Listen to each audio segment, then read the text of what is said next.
Alright, ladies and gentlemen, I'm now here on the show to talk about some more NFL. This time, an NFL news video. It's my fourth video already after home from school. Just trying to get all these videos out, so I can enjoy the rest of the night before the Cowboys game. So I'm uploading my recap for the Bills-Giants game last night. We'll go watch that. ALCS Game 1 recap, and then my NASCAR news video of those three videos. And this one, obviously, Game 2 recap for the ALCS when that game ends. Let's get the NFL. So, David Montgomery went to the locker room yesterday during the Buccaneers game with a rib injury. So, an update to that. Lions running back David Montgomery will be out for, quote, a little bit while dealing with a rib cartilage injury, per the team. Rookie running back Jahmyr Gibbs is trending in the right direction for Week 7. So it looks like we're going to get a lot of Jahmyr Gibbs, the rookie, while David Montgomery's going to be out for a little bit with a rib cartilage injury. So we'll see what they have now with Jahmyr Gibbs. So it's Jahmyr Gibbs time, Jahmyr Gibbs season. So we'll see what he can do now that he's actually going to get more time. I know people say, oh, this is horrible, this, team had it all, people are going to say they're one-dimensional. It's not that serious. They had 40 rushing yards yesterday and won by 2 touchdowns. It's not as serious with the David Montgomery injury. Jahmyr Gibbs will be just fine. So, per report, Aaron Rodgers helped the hashtag Jets beat the hashtag Eagles on Sunday by making suggestions to the coaches while he was wearing a headset. Per Zach Blatt, the Jets scored only one TD against Philly, which they let them score on purpose, and that was enough for the win. So apparently Aaron Rodgers had the headset on, making suggestions to the coaches while he was wearing the headset. But the Eagles kind of let him score to get the ball back. Honestly, they didn't even try here. Because if you don't let them score, they chew clock for a minute for basically the whole rest of the game and get a field goal. That wouldn't surprise me at all if he did, though. And Aaron Rodgers led offense struggling to score touchdowns in a big game. Sounds about right. I guess he can't help but have himself in the conversation. But that was a huge win, though. That was a huge win. That was a huge win. People forget their defense is still elite. It's what people forget about the Jets. So, per report, the Rams running back Kyren Williams is expected to miss Week 7 with a sprained ankle. Per Adam Schefter, the Rams play the hashtag Steelers on Week 7. Well, that's a loss there for the Rams not having Kyren Williams, but they shouldn't need him though. Shouldn't just need him to beat the Steelers. This is a pretty bad idea here. On 105.3 The Fan, so Dallas radio station, they seem to be happy about the idea of an injury happening to Cowboys quarterback Dak Prescott. Could he take out Dak this game? We need to stop wishing injuries on players, man. This is why I hate fans sometimes, even our own fans. We should just give somebody else a shot if he has another bad performance. But he's had one bad performance on the year, but hopefully he has a great one tonight, just to shut me up after what I said last week. But this is a bad take. You never wish an injury on a person, regardless of the situation, man. It's just a terrible thing to do. Wishing injury on players is beyond wrong.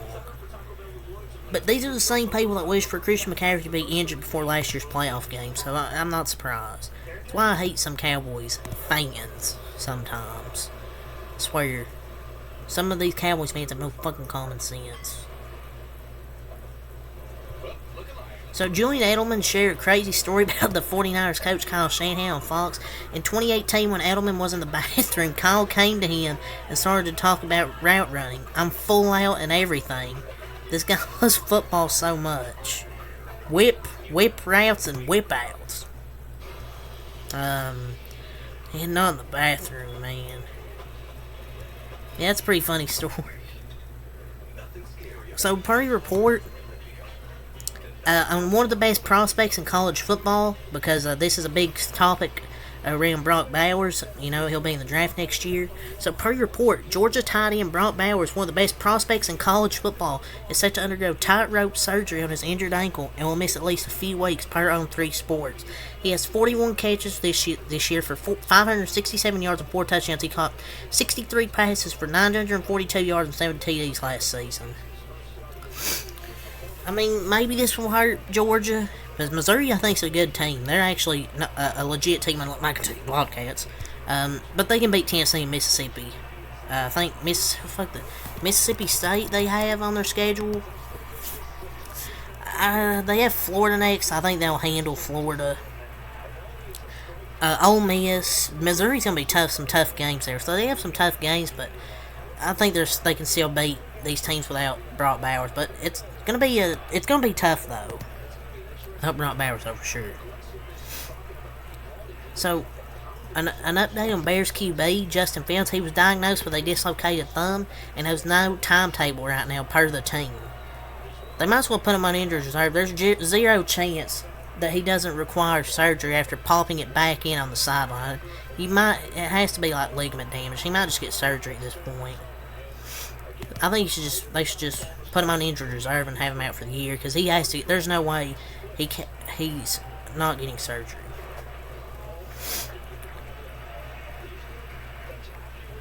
So, the Eagles post-game team at NBCS Philly had a lot to say about the Jets coach Robert Saleh after he ended their unbeaten season. I can't stand that guy. I'm just saying. Come on. He's a way better coach than every single coach, say on the Eagles roster, who their egos are just too high to take accountability, when Robert Saleh always takes accountability. Sounds like a bunch of fucking salty old men. It's similar to like Nick Sirianni. He's just passionate about his team. He won the game. He can talk. I just fucking hate when people go like, I just hate when these people post game are like, oh, I can't stand that guy. Well, how about your team beat that guy? I mean, just saying. So, Dolphins QB Tua Tagovailoa is first in the following categories via NFL and CBS: passer rating, passing touchdowns, passing attempts, touchdowns attempt, yards completion. He's gonna be in that MVP conversation. I would agree that he's in the lead for MVP now. I don't hear it from national media though, but he definitely needs his respect. He's literally first in like every category. And Dolphins wide receiver Tyreek Hill is the most valuable non-QB in the NFL, per Shannon Sharp, he said on his first take. Hill already has 814 yards more on week 6. Sorry, I can't talk. He's the most dangerous man regardless of position. He strikes more fear in the heart of coaches than any current player. He strikes fear in the heart. Can't say it. But honestly, he's good. He's one of the most valuable, like, non-quarterbacks in the league. Because he already has near 1,000 yards, and we're only in, like, week 6. He has nearly 900 yards. We're not even halfway through this season. Him and Tua, honestly, are my two favorites in the MVP race in the AFC right now. So a lot of NFL players talk about, quote, accountability nationally made it, but this is the exact opposite. Patriots wide receiver Devontae Parker claimed after the game the ball just hit his, quote, fingertips on this critical drop. I mean, it hit him clear in the hands. Even if it only hit his fingertips, it was in the bucket for him to literally move his hands out and grab the ball. Literally a perfect thrown ball right in his hands. A lot of players talk about, quote, accountability, but this dude can't even admit, oh, I dropped a pass.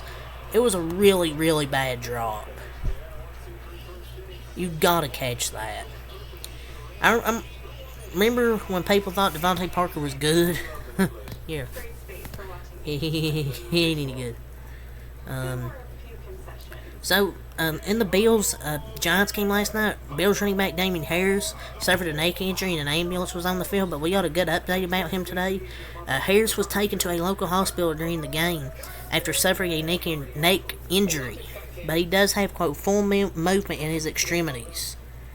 And it appears he suffered a neck sprain, but he's good otherwise, per Schultz report, so it was very concerning, but I'm glad things aren't as bad as they appeared. It's always bad when an ambulance comes on the field. You always expect the worst. But luckily, it wasn't really a bad injury. It was kind of just a neck sprain. So some good news there. So, Titans kicker Nick Folk has been perfect this season, making 16 out of 16 total field goals.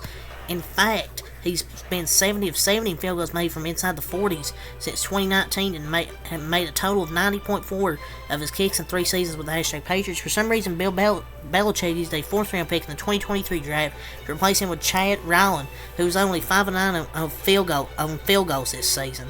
This comes after the team used a 5th-round pick on kicker Justin Rohrwasser in the 2020 draft. He never played in an NFL game, so yeah, why did Belichick use so much resources to replace a kicker playing so well and replacing him with a lesser player?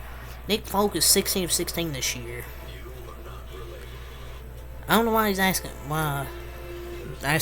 I mean, who the fuck we knows? How the fuck we know? His GM job and roster building's flat out suck. Like, Nick Folk was 16 of 16. He's 16 of 16 this year. He was 70 field goals made from inside the 40 since 2019. Yeah, kind of stupid.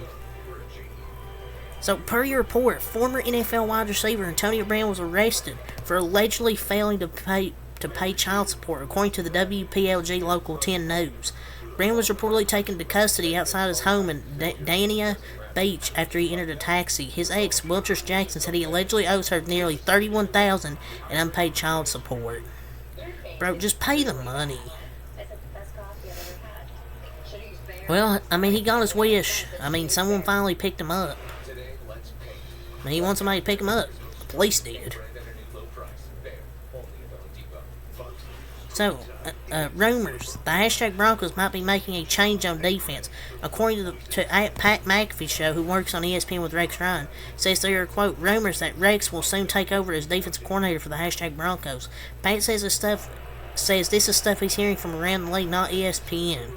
Vance Joseph is currently Denver's defense coordinator. The defense has been really bad this season, although they're coming off their best game, slowing down Patrick Mahomes and the Chiefs to under 20 points in that game. But yeah, Rex Ryan, which is very interesting. He could take up. There's rumors he could take over as the defensive coordinator. So that would be interesting. I don't know. He hasn't touched a clipboard though in years. But I feel like he'd still be better than Vance Joseph. You can't be any worse than Vance Joseph, in my opinion. So that would be an immediate upgrade, though, for sure. Update: the Panthers are making a change in offense. Head coach Frank Wright is moving play calling duties to offensive coordinator Thomas Brown, per Tom Pelissero, Rap Sheet, and Mike Garofalo. Well, it's about damn time. Smart move. Should have been doing that from the start of the season.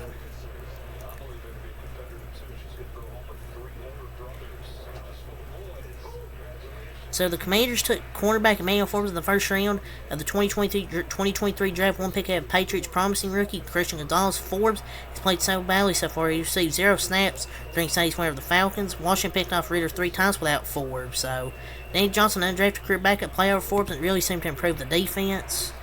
And I don't know.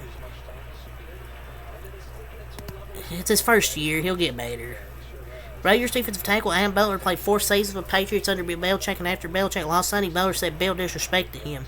It made me very upset that Bill didn't even have respect to me to say, not even a congratulations or anything. I mean, he might be right. Who knows? So we had another fight, another week, during the Vikings, or a Bears fan knocked out another Bears fan. Just so many fights around the league, man. It's just so embarrassing. So many fights around the NFL.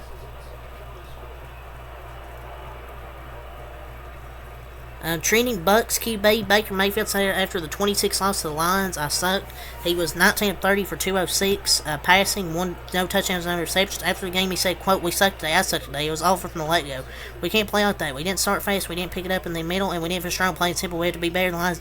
Our good ball club. But if we play like that, we're going to lose every time. I think the defense special teams did an amazing job yet again. That's good accountability. That's a true leader." But yeah, that's all I have to say for this first NFL video. I'll do another one here coming up next. Peace.